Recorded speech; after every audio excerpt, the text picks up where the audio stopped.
El día de hoy empezaremos un nuevo proyecto que se llama Toma mi mano. Este consistirá en una serie de podcasts que estarán publicándose cada viernes en la mañana. ¿En qué ámbito lo van a conocer? En el ámbito con las mamis y los papis con niños con discapacidad.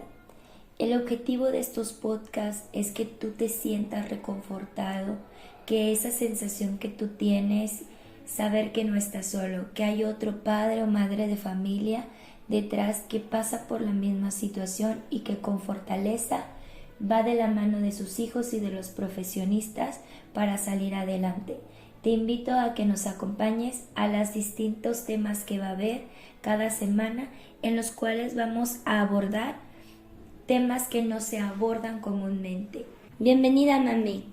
¿Cómo se encuentra hoy? Hola, muy bien. Muy agradecida de estar aquí. Excelente.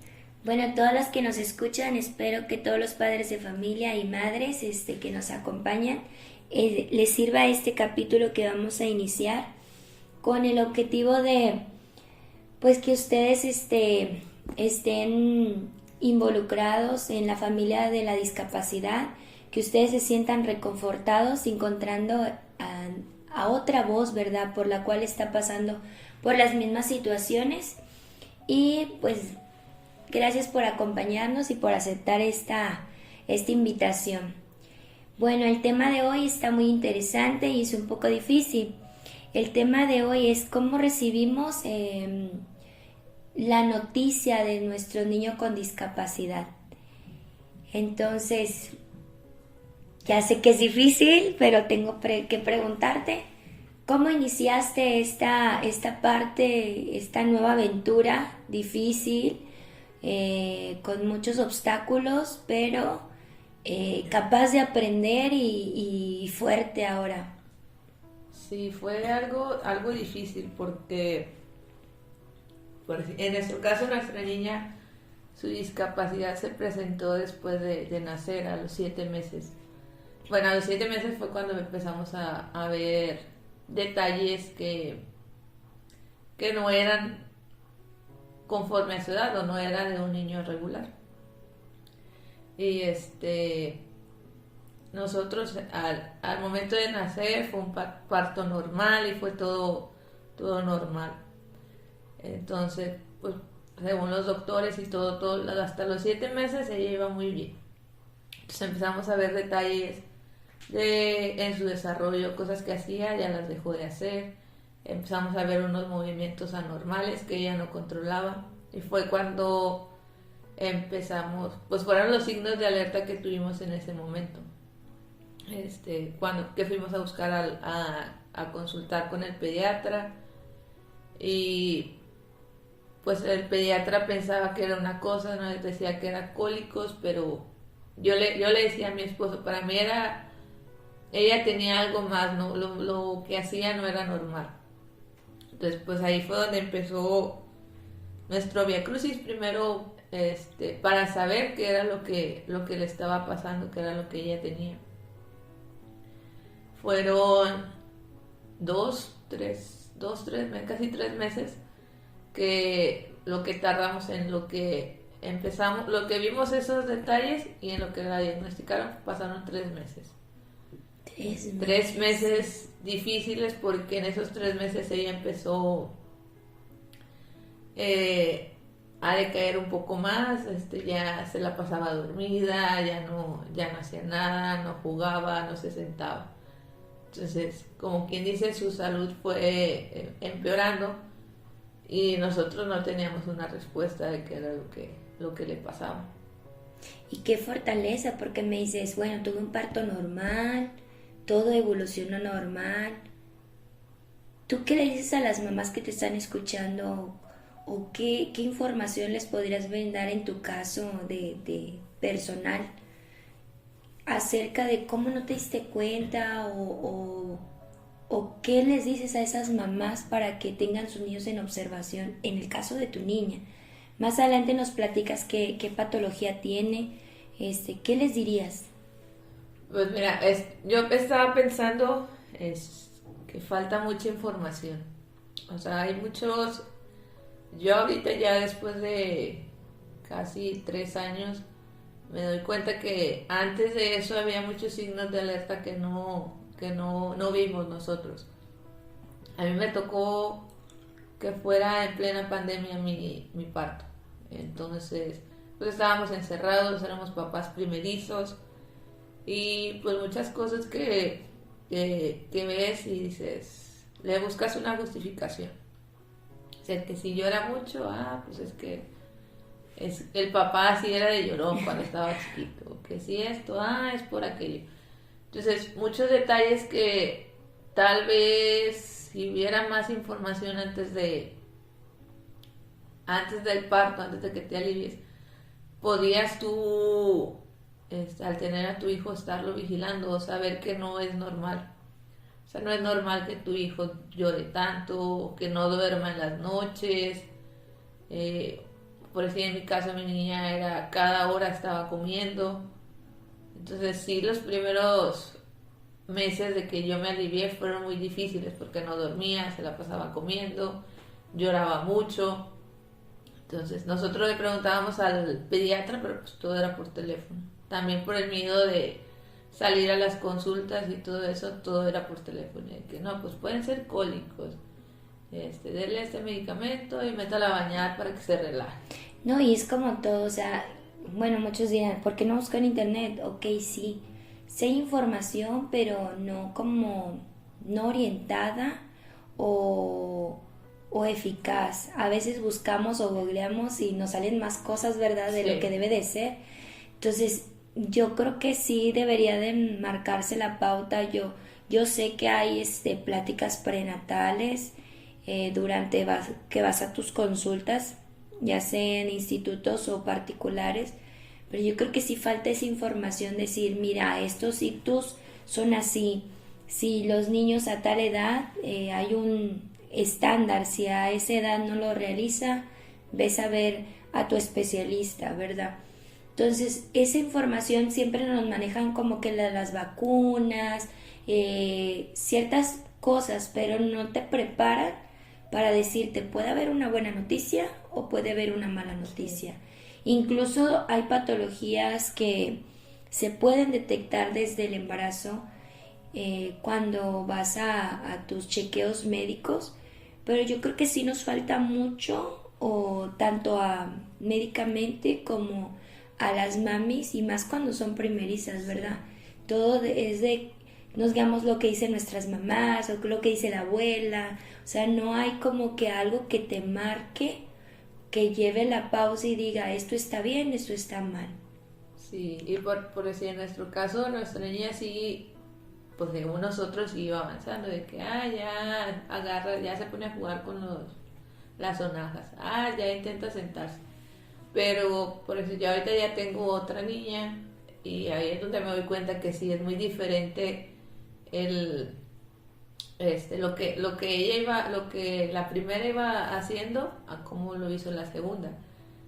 Que sí fue más chiquita y eran más movimientos que realizaba, tenía más fuerza. Entonces sí hay una diferencia. O sea, si estás informada, creo que sí lo puedes, tú como mamá puedes saber que hay algo que no está bien antes de ti. Y más que nada, la atención temprana, ¿verdad? Que es bien importante los primeros 6 meses de vida, que los niños lleven su desarrollo como debe de ser, y que si es atendido con su atención temprana puede lograr en su neurodesarrollo muchas cosas. Entonces, pues sí es importante informarnos. Qué bueno que se ideó este proyecto para que más mamás que son primerizas, no nada más que no estén en este mundo, ¿verdad?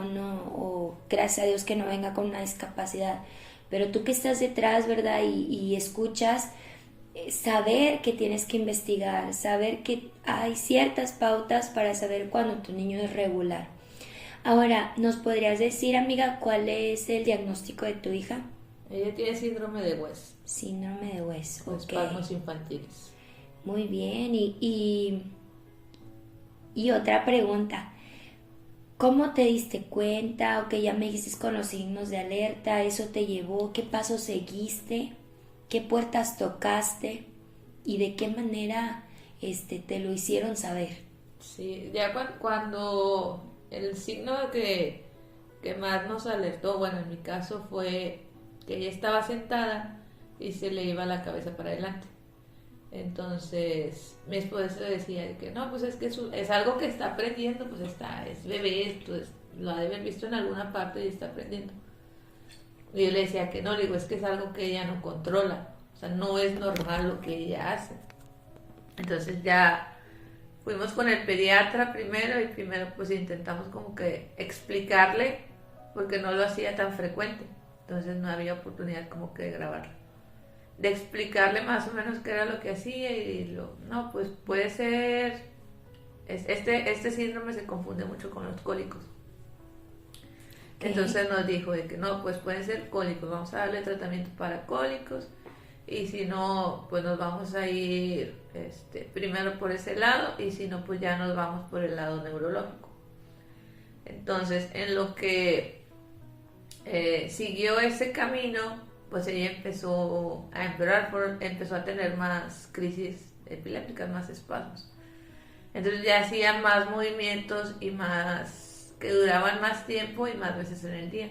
Ahí ya la empezamos a grabar.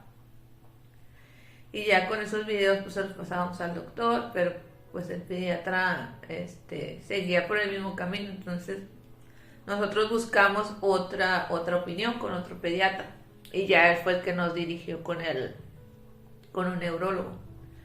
Entonces ya cuando fuimos con el neurólogo, pues ya le llevamos, ya teníamos análisis, teníamos videos y todo, y él fue el que nos dijo que podía ser un síndrome de West, pero tenía que hacerle un estudio. Entonces en ese momento que nos dijo, pues no, nosotros como que no lo tomamos a la ligera, no sabíamos ni qué era ni nada. Al día siguiente le hacen el electro y ya por la tarde vamos a la consulta con el doctor y ya nos da el diagnóstico, nos confirma que es síndrome de West. Pero pues en ese momento nosotros en la vida habíamos escuchado ese nombre, no sabíamos qué era, no sabíamos nada. Entonces lo primero que nos dice el doctor es: su niña tiene síndrome de West, no les puedo decir cuánto tiempo va a durar. Ok.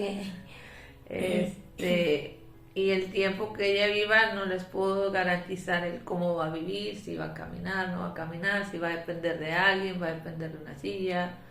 No les puedo decir cómo va a ser su calidad de vida el tiempo que ella viva. Entonces no les informó de qué se trataba la patología, nada más fue de que tiene esto y ya.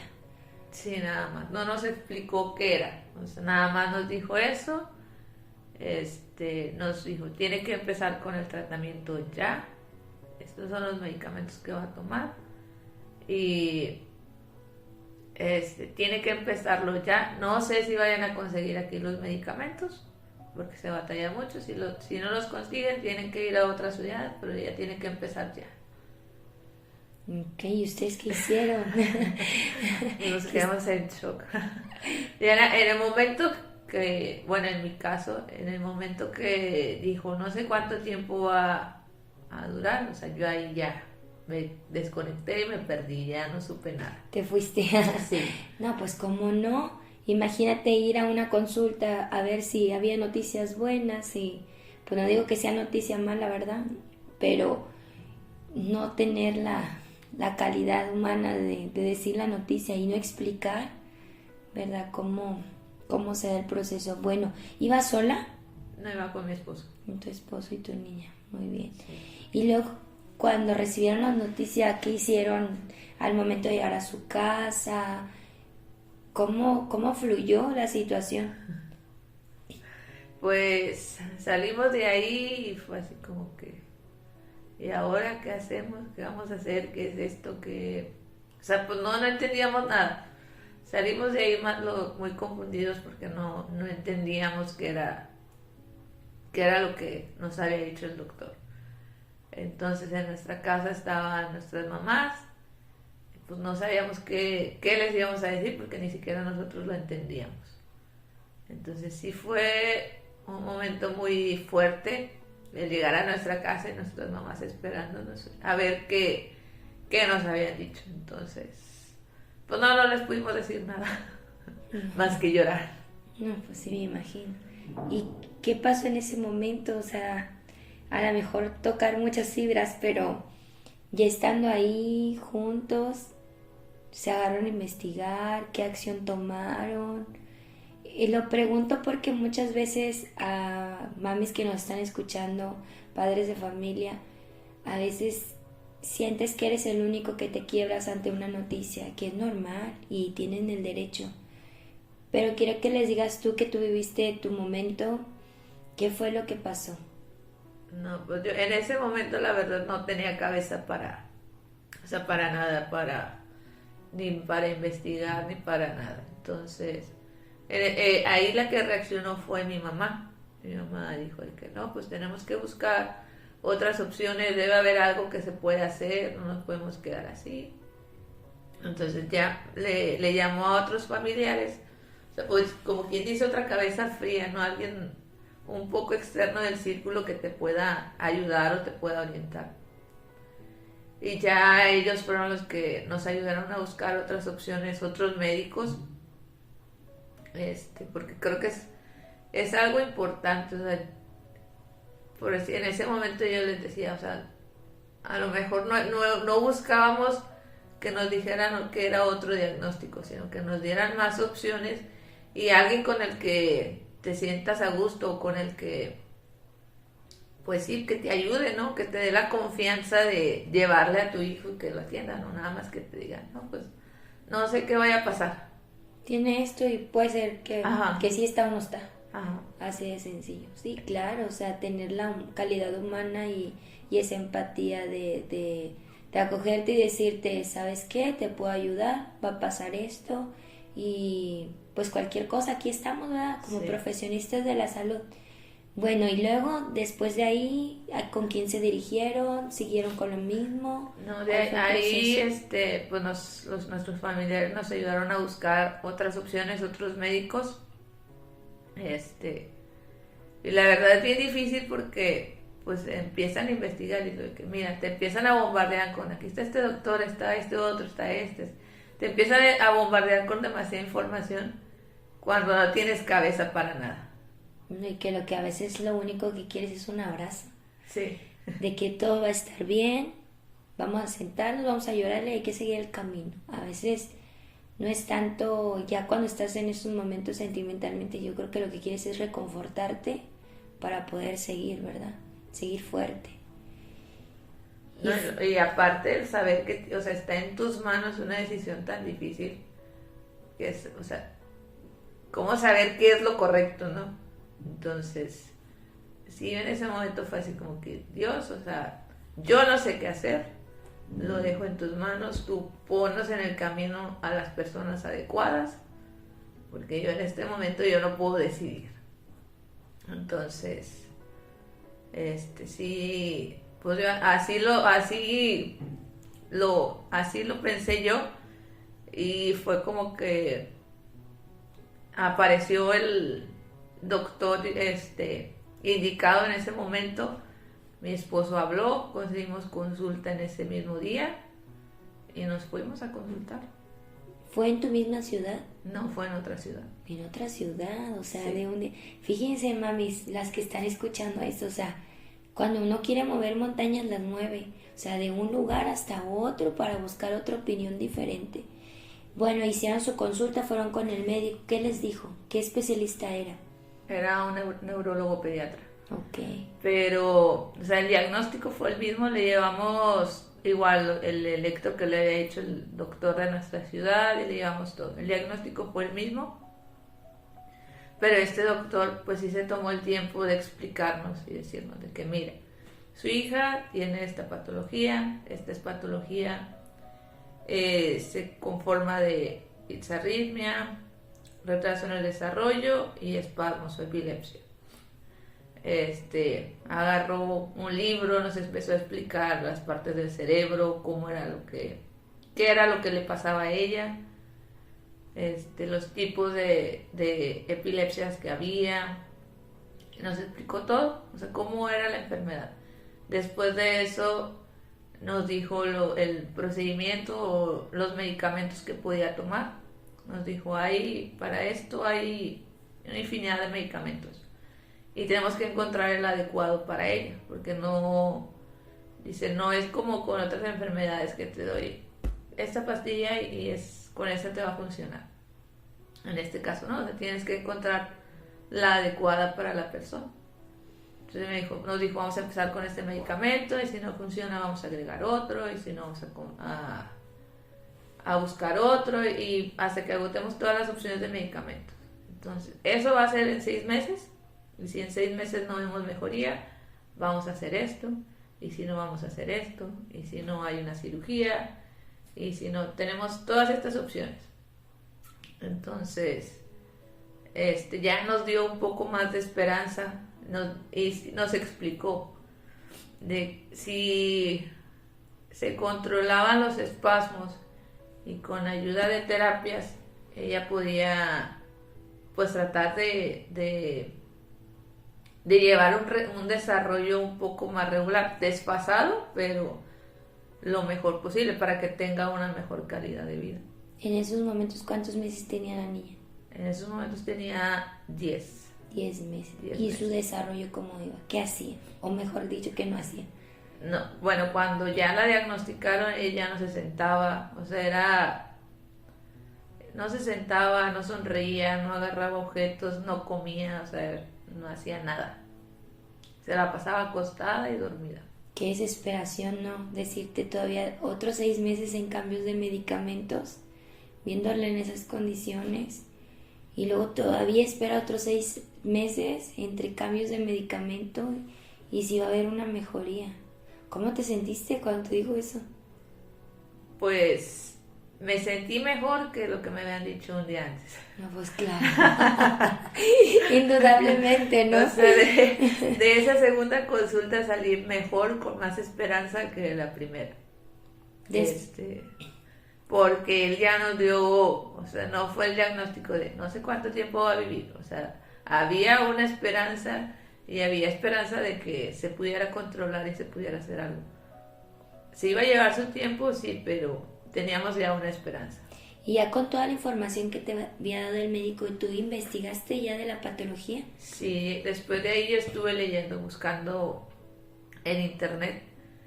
Sobre esta patología ahorita no hay mucha información en internet, pero sí encontré ciertas páginas que te explican lo mismo que ya nos había explicado el doctor y te habla de porcentajes y te dice, encontré una página que te decía de que no, el 50% de los niños que tienen esta patología, pues su desarrollo no es bueno, el otro 20%, no sé, es mediano y hay un 5% de niños que pueden llegar a tener un desarrollo normal, regular y llevar una vida normal y que después de 3-4 años desaparece esa patología. Entonces, en ese momento que yo leí eso, yo me aferré a ese 5%. Ay, claro, era obvio. Y con la ayuda de Dios y los especialistas salía ese 5%.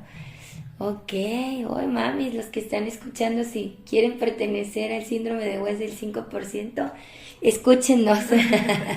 No, es que sí es difícil. Y lo que dices, ¿verdad?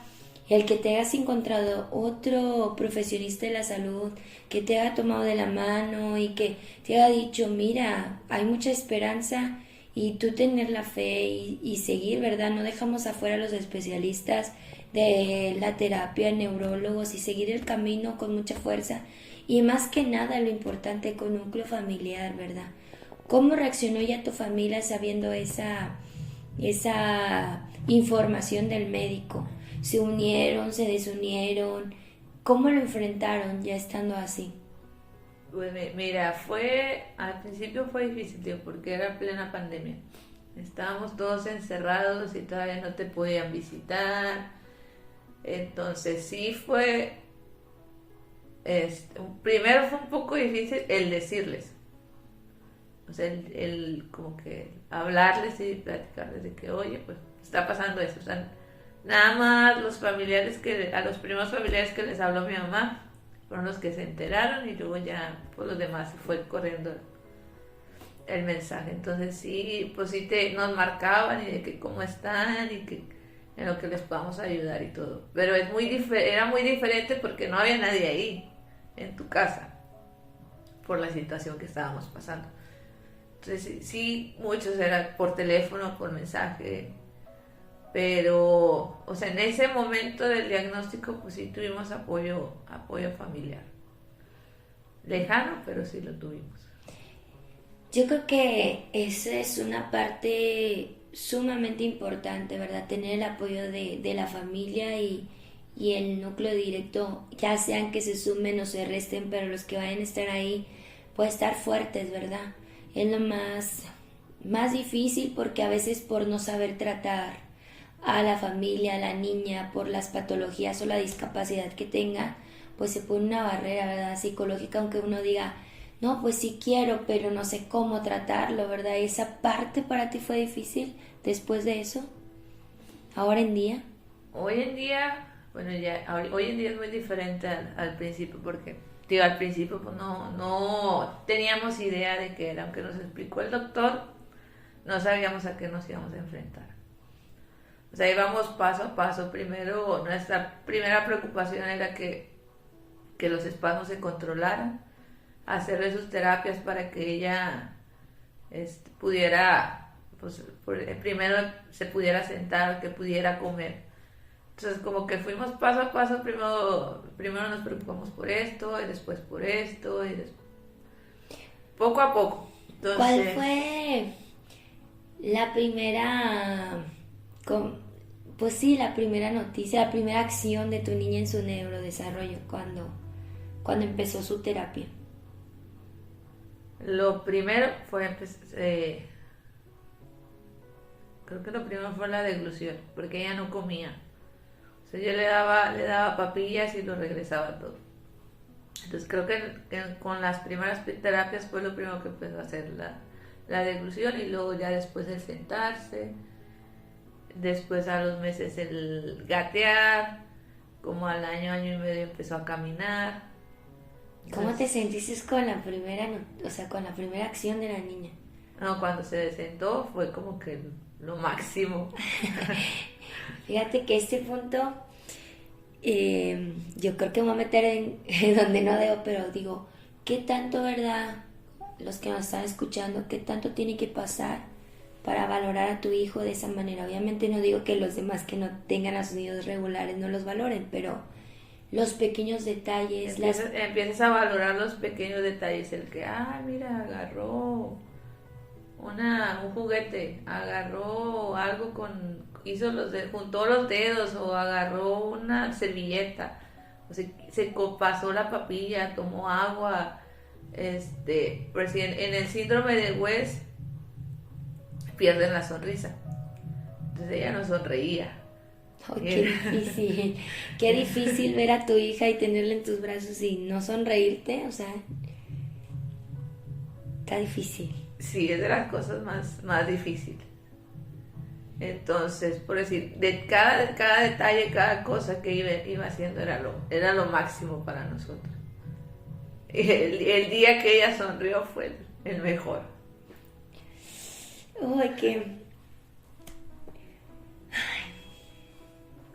pues sí, definitivamente, padres de familia, no se rindan, o sea, eso es como todo, ¿verdad? Un proceso que altas y bajas, con fuerza, con núcleo familiar, con mente fría, a veces hay que llorar. Yo siempre les digo a los conocidos, ¿verdad?, que están pasando por esta situación, pues que tienen que sacarlo.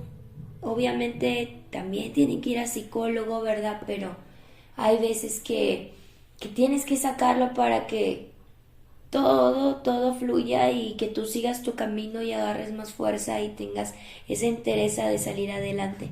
¿Qué le dirías a las mamás? Es muy difícil al momento que recibes esa noticia.